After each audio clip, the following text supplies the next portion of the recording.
तो आज की क्लास का हमारा जो टॉपिक है वो है वाक्यांश के लिए एक शब्द या वाक्य के लिए एक शब्द या फिर आप कह सकते हो अनेक शब्दों के लिए एक शब्द। ठीक, तो देखिए जितने भी ये आपके प्रश्न आज पूछे जाएंगे वो सभी आपके प्रश्न अलग अलग परीक्षाओं में पूछे गए प्रश्न हैं, सारे ही प्रीवियस ईयर के प्रश्न हैं आपके। ठीक, तो यहाँ पर देखते हैं।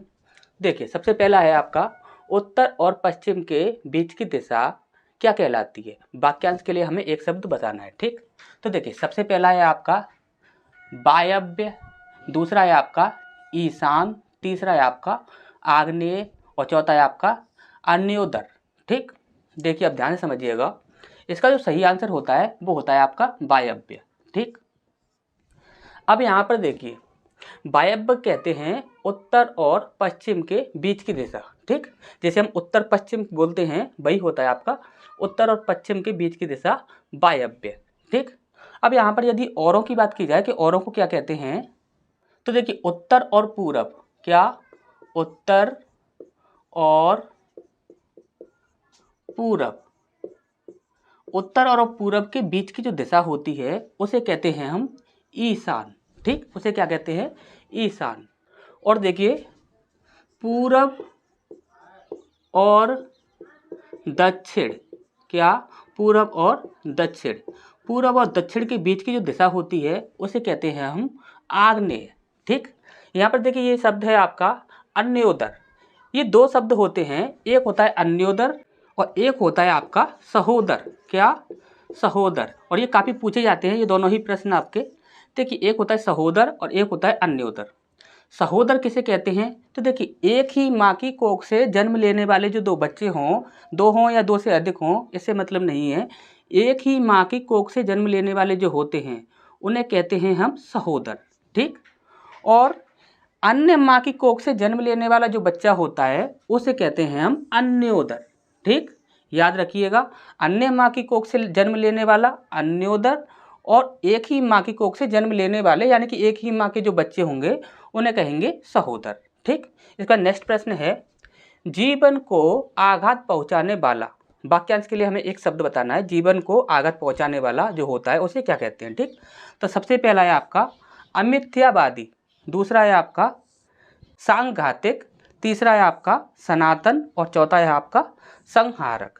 ठीक, तो इसका जो सही आंसर होता है वो होता है आपका सांघातिक। ठीक, तो देखिए यहाँ पर बोला गया है अमिथ्यावादी।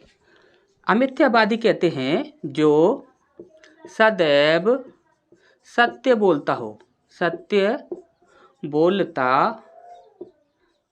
हो। ठीक, जो सदैव सत्य बोलता हो उसे क्या कहते हैं हम अमिथ्यावादी। ठीक, सनातन की बात करें, जो युगों से चला आ रहा हो, क्या जो युगों से चला आ रहा हो, जैसे जो युगों से चला आ रहा हो, जैसे कि काफ़ी समय से चला आ रहा है, जैसे कोई बात है जो कि काफ़ी समय से चली आ रही है तो उसी को कहते हैं जो युगों से चला आ रहा हो सनातन। ठीक, संहारक, संहारक के लिए तो आपको अच्छे से पता ही होगा, संहार करने वाला, संहार करने वाला।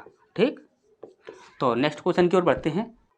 इसका नेक्स्ट प्रश्न हमारे यहाँ बोला गया है अवसर के अनुसार बदलने वाला। ठीक, तो अवसर के अनुसार बदलने वाला उसे हम क्या कहेंगे, तो सबसे पहला है आपका यथा स्थितिवादी। ठीक, दूसरा है आपका आदर्शवादी, तीसरा है आपका भाववादी और चौथा है आपका अवसरवादी। ठीक, तो इसका जो सही आंसर होता है अवसर के अनुसार बदलने वाला उसे हम कहेंगे अवसरवादी।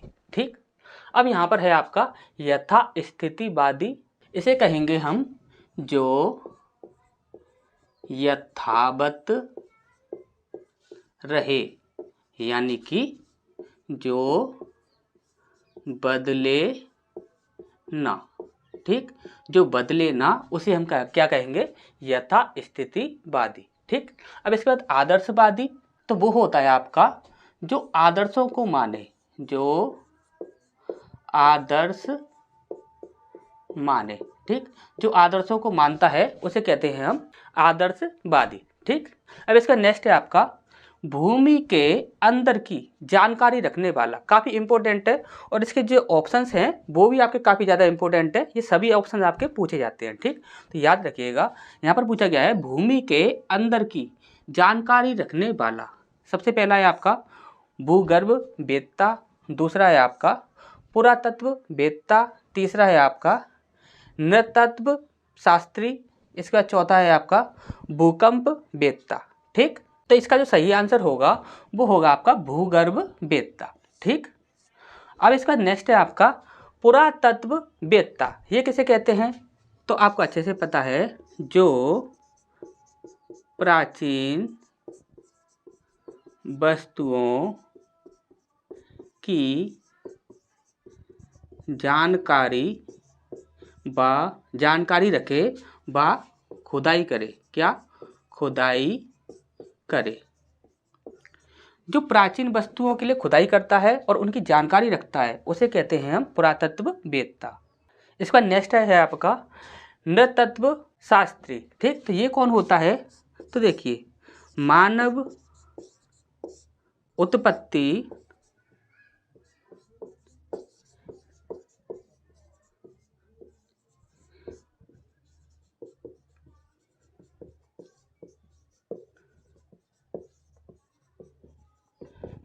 उत्पत्ति संबंधी जानकारी जो रखता है उसे कहते हैं हम नृतत्व शास्त्री, ठीक। इसका भूकंप वेत्ता, तो इसके लिए आपको अच्छे से पता होगा कि भूकंप की जो जानकारी रखता है, भूकंप की जानकारी, तो भूकंप की जो जानकारी रखता है उसे कहते हैं हम भूकंप वेत्ता, ठीक। तो नेक्स्ट क्वेश्चन की ओर बढ़ते हैं। इसका नेक्स्ट प्रश्न है हमारे यहाँ बोला गया है, जो कानून के विरुद्ध हो उसे हम क्या कहेंगे, ठीक। तो देखिए, जो कानून के विरुद्ध हो उसे हम क्या कहेंगे? अवैध कहेंगे। और जो कानून के विरुद्ध ना हो यानी कि कानून के पक्ष में हो उसे क्या कहेंगे हम? वैधानिक, ठीक। और तीसरी बात, संवैधानिक किसे कहेंगे? तो जो संविधान के पक्ष में हो, क्या? जो संविधान के पक्ष में हो उसे हम संवैधानिक कहेंगे, ठीक। तो यहाँ पर सही आंसर हमारा क्या होगा? अवैध, ठीक। इसका नेक्स्ट है आपका अप्रत्यय पत्रिका शब्द के लिए उचित वाक्यांश क्या होगा, ठीक। तो अप्रत्यय पत्रिका, तो सबसे पहला दिया हुआ है आपका, जिस स्त्री का पति अभी अभी विदेश में बस गया हो। दूसरा दिया हुआ है, जिस स्त्री का पति अभी अभी विदेश से आया हो, ठीक। और तीसरा दिया हुआ है, जिस स्त्री का पति अभी अभी विदेश गया हो। और चौथा दिया है, उपयुक्त में से कोई नहीं, ठीक। तो देखिए, अप्रत्यय पत्रिका जो कहते हैं वो उसे कहते हैं जो स्त्री का पति अभी अभी विदेश में बस गया हो, ठीक। तो ये हमारा ए ऑप्शन जो होगा वो बिल्कुल सही हो जाएगा। अब यहाँ पर दूसरे ऑप्शन की बात आए, जिस स्त्री का पति अभी अभी विदेश से आया हो, तो उसे हम कहते हैं आगत पत्रिका। क्या? आगत पत्रिका, ठीक। आगत पत्रिका उसे हम कहते हैं, ठीक। अब इसके बाद यहाँ पर तीसरे ऑप्शन की बात करें, जिस स्त्री का पति अभी अभी विदेश गया हो उसे हम कहते हैं प्रेषित पत्रिका, ठीक। प्रेषित पत्रिका, ठीक। तो याद रखिएगा, ये भी आपके काफ़ी इंपॉर्टेंट है। तो नेक्स्ट क्वेश्चन की ओर बढ़ते हैं। इसके बाद नेक्स्ट प्रश्न है हमारे यहाँ बोला गया है, कौन सा सुमेलित नहीं है, ठीक। देखिए, वाक्यांश के लिए एक शब्द, यानी कि एक शब्द ये है, ये आपका वाक्यांश है। तो कौन सा सुमेलित नहीं है ये हमें यहाँ पर बताना है, ठीक। तो सबसे पहला है आपका, जो वर्णन के बाहर है उसे क्या कहेंगे? वर्णनातीत। दूसरा दिया हुआ है, जो देखा नहीं जा सकता उसे अदृश्य कहेंगे। तीसरा बोला गया है, जो आमिष नहीं खाता उसे सामिष कहेंगे। या चौथा है आपका, जो पहरा देता है उसे प्रहरी कहेंगे, ठीक। तो देखिए, जो पहरा देता है उसे हम प्रहरी कहते हैं, ये आपका बिल्कुल सही है, ठीक। इसके बाद जो वर्णन के बाहर है उसे हम क्या कहेंगे? वर्णनातीत। तो ये भी आपका बिल्कुल सही है, ठीक। और जो देखा नहीं जा सकता उसे हम अदृश्य कहेंगे, ये भी आपका बिल्कुल सही है, ठीक। अब यहाँ पर गलत क्या है? तो गलत है आपका, जो आमिष नहीं खाता उसे सामिष कहते हैं, ये आपका यहाँ पर क्या है? गलत है, ठीक। तो यही हमारा बिल्कुल सही आंसर हो जाएगा, ठीक। अब यहाँ पर कुछ और चीज़ें भी समझ लीजिए आप। तो देखिए, आमिष, क्या? आमिष, आमिष जो कहते हैं वो कहते हैं हम मांस को। किसे कहते हैं, मांस को। ठीक, और आमिष का जो विलोम होता है, क्या होता है, विलोम, ये भी आपका काफी पूछा गया है। तो आमिष का जो विलोम होता है तो वो होता है आपका निरामिष। क्या, निरामिष। अब यहाँ पर दिया गया है आपका सामिष। तो सामिष किसे कहते हैं, तो सामिष कहते हैं मांस युक्त भोजन। क्या, मांस युक्त भोजन। ठीक, तो याद रखिएगा इन चीज़ों को। इसका नेक्स्ट है आपका जिसका जन्म पहले हुआ हो, जिसका जन्म पहले हुआ है उसे हम क्या कहेंगे।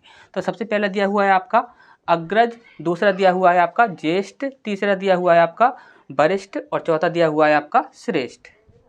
तो देखिए श्रेष्ठ किसे कहते हैं, तो श्रेष्ठ कहते हैं अति उत्तम, अति उत्तम, उत्कृष्ट और इसके बाद अत्यंत प्रिय, अत्यंत प्रिय। ठीक, इस प्रकार से आप कह सकते हो। इसके बाद यदि वरिष्ठ की बात की जाए, वरिष्ठ कहते हैं हम पूज्य, श्रेष्ठ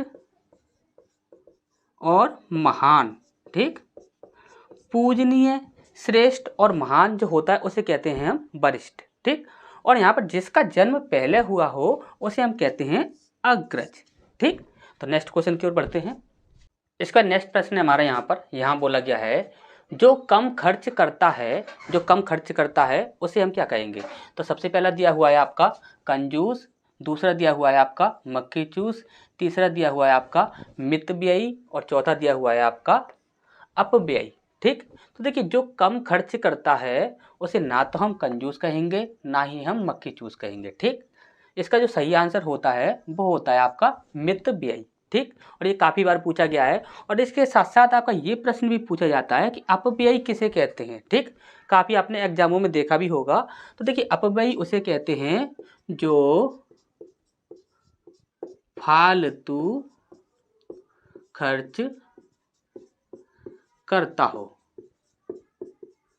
जो फालतू खर्च करता हो उसे हम कहते हैं अपव्ययी। ठीक, तो याद रखिएगा। इसका नेक्स्ट है किस विकल्प में वाक्यांश और उससे संबंधित शब्द शुद्ध है। ठीक, वाक्यांश के साथ साथ उसका शब्द भी जो होगा वह शुद्ध होना चाहिए। तो सबसे पहला है आपका भोजन करने की इच्छा को बुभुक्षु कहते हैं। दूसरा है आपका जो एक से अधिक कीमत का हो उसे अमूल्य कहते हैं। तीसरा है आपका जो अत्यधिक भूखा हो उसे बुभुक्षित कहते हैं। इसके बाद नेक्स्ट है आपका जिसे सुनकर अनेक विषयों का ज्ञान प्राप्त हो उसे बहुज्ञ कहते हैं। ठीक, तो देखिए ध्यान से समझिएगा, जो अत्यधिक भूखा हो उसे हम बुभुक्षित कहते हैं, ये आपका बिल्कुल सही है। ठीक, यहाँ पर पूछा गया था किस विकल्प में वाक्यांश और उससे संबंधित शब्द शुद्ध है। ठीक, तो यहाँ पर आपका शुद्ध है। अब यहाँ पर हम देखते हैं भोजन करने की जो इच्छा होती है उसे हम कहते हैं बुभुक्षा। क्या कहते हैं, बुभुक्षा। ठीक, अब यहाँ पर बात आए यदि बुभुक्षु, बुभुक्षु किसे कहते हैं, तो जो भोजन करने की इच्छा होती है, भोजन करने का इच्छुक होता है, भोजन करने का इच्छुक, जो भोजन करने का इच्छुक जो होता है उसे हम कहते हैं बुभुक्षु। ठीक, इसका नेक्स्ट है जो एक से अधिक कीमत का हो उसे हम अमूल्य कहते हैं। देखिए अमूल्य उसे नहीं कहते, अमूल्य कहते हैं हम जिसका मूल्य आका न जा सके, जिसका मूल्य आका न जा सके। ठीक, जिसका मूल्य आका न जा सके उसे हम कहते हैं अमूल्य। और एक से अधिक कीमत वाला जो होता है उसे हम कहते हैं बहुमूल्य। ठीक, बहुमूल्य कहते हैं हम उसे जो एक से अधिक कीमत वाला होता है। इसके बाद बचता है आपका जिसे सुनकर अनेक विषयों का ज्ञान प्राप्त हो उसे बहुज्ञ कहते हैं। देखिए ये आपका गलत है, बहुज्ञ कहते हैं जिसे अनेक विषयों का ज्ञान हो, अनेक विषयों का ज्ञान हो।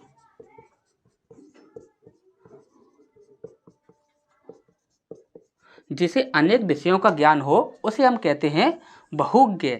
और जो जिसे सुनकर अनेक विषयों का ज्ञान प्राप्त हो उसे हम कहते हैं बहुश्रुत। क्या? बहुश्रुत, उसे हम कहते हैं बहुश्रुत। ठीक, तो नेक्स्ट क्वेश्चन की ओर बढ़ते हैं। इसका नेक्स्ट प्रश्न हमारे यहाँ बोला गया है ऊपर की ओर उछाला हुआ। ऊपर की ओर उछाला हुआ उसे हम क्या कहेंगे?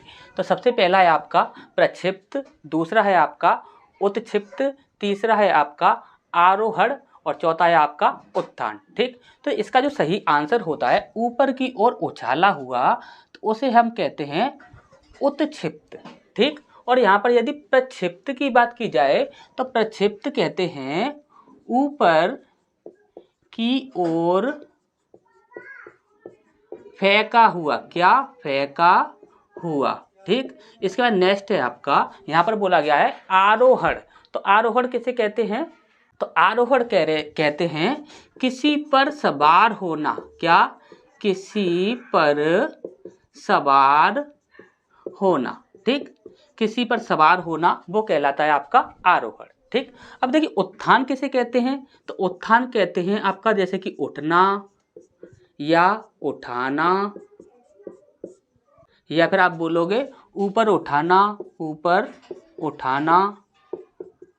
ठीक, और आप एग्जाम्पल से समझ सकते हो जैसे कि किसी का उत्थान होना, जैसे कि हम यूँ कहें जैसे कि किसी का विकास होना, इस प्रकार से हम कहें तो वो भी आप समझ सकते हो। ठीक, इसका नेक्स्ट है जिसके पास कुछ ना हो। क्या? जिसके पास कुछ ना हो उसे हम क्या कहेंगे? जैसे कि बोला जाए जिसके पास घर बार जमीन जायदाद जो कुछ भी नहीं है, पैसा भी नहीं है, घर बार कुछ भी नहीं है उसके पास, जब उसके पास कुछ भी ना हो तो उसे हम क्या कहेंगे? तो यहाँ पर ये है आपका बी ऑप्शन अकिंचन, ये आपका बिल्कुल सही हो जाएगा। ठीक, तो नेक्स्ट क्वेश्चन की ओर बढ़ते हैं। इसका नेक्स्ट प्रश्न हमारे यहाँ बोला गया है एकौता। क्या? एकौता शब्द के लिए उचित वाक्यांश क्या होगा? ठीक, तो काफ़ी इंपॉर्टेंट प्रश्न है, ये पूछा भी जा चुका है आपका जाने कितनी बार। एकौता शब्द के लिए उचित वाक्यांश जो होगा वो क्या है? तो सबसे पहला है आपका अनिश्चित जीविका, दूसरा है आपका उंगलियों में होने वाला फोड़ा, तीसरा है आपका आग में झुलसा हुआ और चौथा है आपका आदि से अंत तक।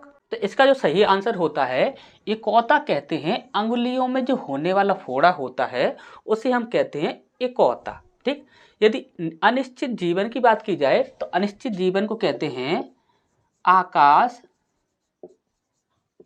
वृत्ति।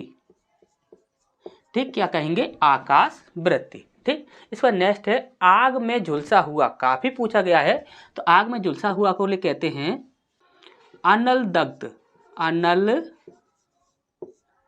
दग्ध। ठीक, अनल दग्ध कहा जाता है। ठीक, आदि से अंत तक उसे कहते हैं हम अधोपांत। क्या? अधोपांत। ठीक, इसका नेक्स्ट देखते हैं तर्क के द्वारा जो माना गया है उसे हम क्या कहेंगे?